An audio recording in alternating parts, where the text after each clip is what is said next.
Саламатсыздарбы барлықтарыңызға. Бүгін бізде Т1849-да кезекті сабағымыз. Ол үшін біз көріп отырғандарыңызда Google Classroom платформасын, Zoom бағдарламасын, сонымен қатар Kahoot және Quizlet ойындарын қолданамыз. Сабаққа кіріспес бұрын топтағы оқытушылардың сабаққа қатысуларын тексереміз, яғни амандасу арқылы кімнің кіргенін, кімнің кірмегенін бақылауымызға болады.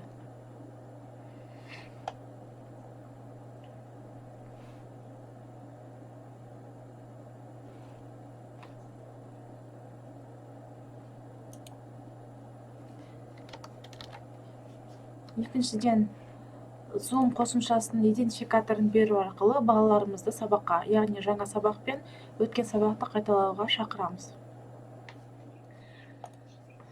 Саламатсыздар ма тағы да балалар? Бүгін біз сіздерде жаңа тақырып, бірақ жаңа тақырыпқа көшпестен бұрын өткен тақырыпты қайталап алайық.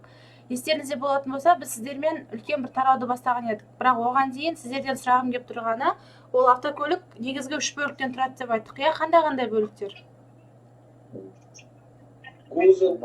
Қозғалтқыш, трансмиссия, яғни жүріс бөлігі, қозғалтқыш және кузовы, иә? Біз сіздермен бірге өткеніміз ол трансмиссия. Трансмиссия дегеніміз не және қандай бөліктерден тұрады? Жақынбек? Келістен бізде өтетініміз ол және Kahoot бағдарламасын өздеріңіз білесіздер, яғни тестлеу, иә? Өткен тақырыпта біз сіздермен бірге берілістерді өткенбіз. Сол берілістер тақырыбында қазір Kahoot бағдарламасын өтіп, сол бағдарламадан тестлеуден өтеміз. Сіздерден Kahoot терезесін ашып, мен берілген пин-кодты жазуларыңызды сұраймын.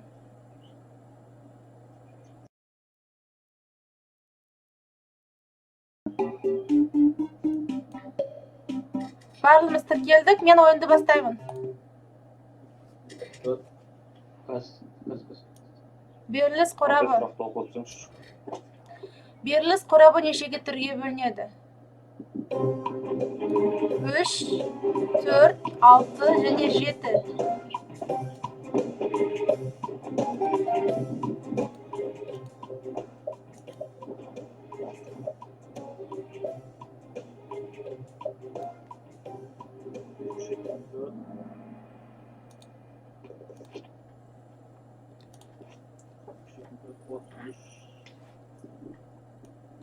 Елхан, Ержан, Бижан, Нұрмаш, Ерзат. Келесі сұрақ.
Жалпы пайдаланылатын көліктерде қандай белдік қолданылады? Алдыңғы белдік, алдыңғы және артқы белдік және орташа белдік. Алдыңғы және артқы. Әркім өз үшін жауап берсін.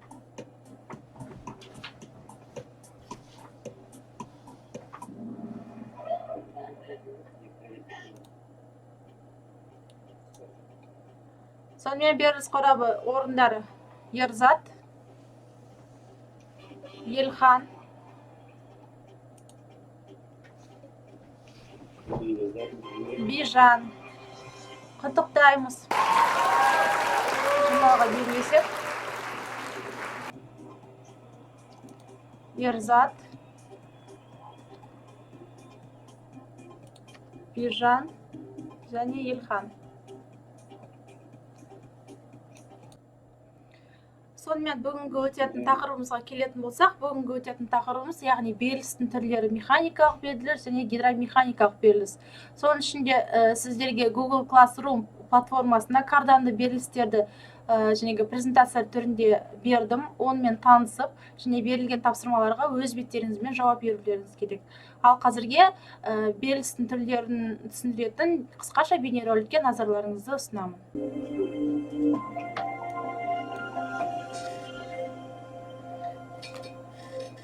Механикалық беріліс қораптары көптен бері автокөліктерде сәтті пайдаланылады.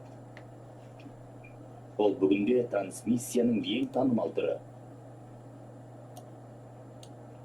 Бұл бейнеде артқы жүріс тетігі бар механикалық беріліс қорабының жұмыс істеу тәсілдерінің тұжырымдамасын түсіндірмекпіз.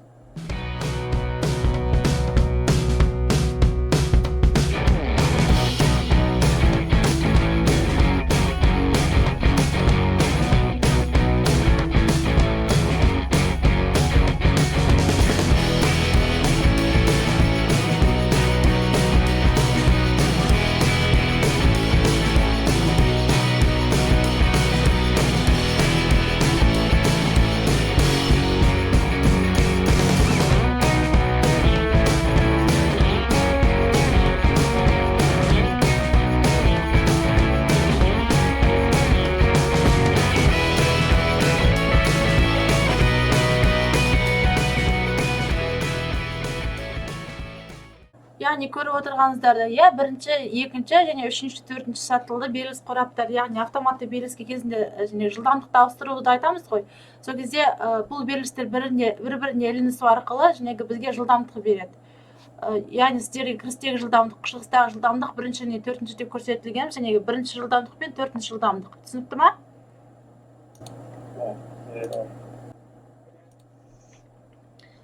Бейнероликті түсінсек, қайтадан Google Classroom платформасында көз жүгіртсеңіздер, ол жерде сіздерге қандай тапсырма берген таныстырып өтейін.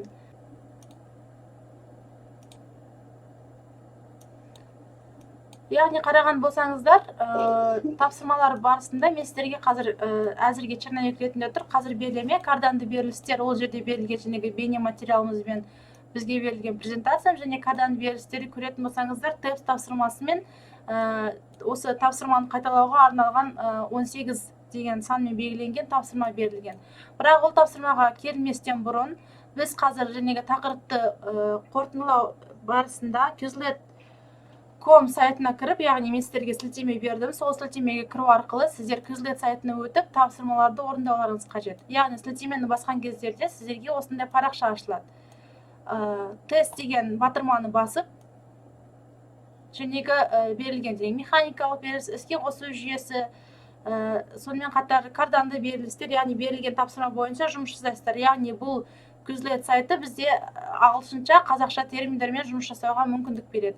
Келесіде екінші тапсырмамыз ол жәнегі жазылу, қалай жазылады, қалай айтылады, соны толтыруларыңыз керексіздер. Яғни сілтемені басқан кездерде сіздерде шыққан парақшаның барлық тапсырмаларын орындау керексіздер. Бұл бізге нені береді? Яғни бізде өздеріңіз білесіздер, автокөлік құрылымы бізде тәжірибеде алынған кезде сөздер көбінесе қандай тілде беріледі? Көбінесе ағылшынша тілде беріледі. Сол мақсатта біз осы терминдермен жұмыс жасау керекпіз. Яғни сіздерге берілген бірінші тапсырма жәнегі Quizlet.com сайтымен жұмыс жасау, сонымен қатар тапсырмалар бөлігіндегі тапсырмалармен жұмыс жасап, маған қайтадан есептерімді жіберу. Мен сіздерді сол кезде бағалауым керекпін. Тапсырма түсінікті ма? Маған сұрақ бар ма?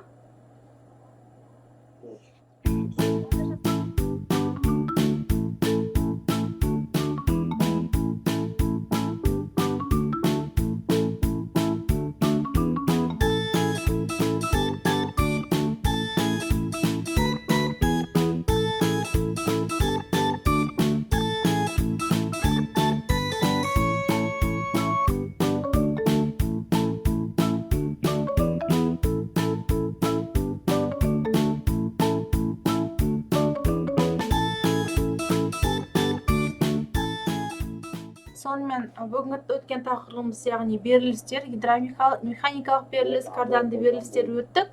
Тапсырмаларымызды орындадық. Жәнегі сабақтың барысында мен сіздердің тапсырмаларыңызды тексеріп бағаларыңызды қоятын боламын.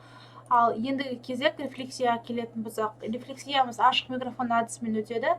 Яғни бүгін сабақтан қандай әсер алдыңдар, сабақта өзіңізге не ұнады, сонымен бөлісіп өтсеңіздер. Сабақ негізі жақсы өтті, жақсы деңгейде онлайн сабақ деген барлығы түсінікті, көрдік барлығы, және балдар барлығы кіріп отырды. Жақсы болды негізі сабақ. Сабақта өзімізге ұнаған сол кардандық берілісті үйрендік, қандай машиналарде болады, қандай автокөліктерде болады туралы, және де қандай түрлері болады, соны үйрендік. Сол Ержан, Kahoot пен Quizlet сайттарында ойнаған сізге ұнады ма? Иә. Өте керемет жасалған сайт. Бағдарлама десек те болады. Тапсырмалардың бәрін түсіндіңіз, орындадыңыз. Иә. Жақсы, онда бүгіндікке сабақ осымен аяқталды. Қазір тапсырмаларыңызды тексеріп, бағаларыңызды жіберетін боламын жекелеріңізге. Үйге тапсырма және тапсырмалар бөлімінде бірге тіркеп қойдым. Сол тапсырманы көрсеңіздер болады. Онда келесі сабаққа дейін сау болыңыздар.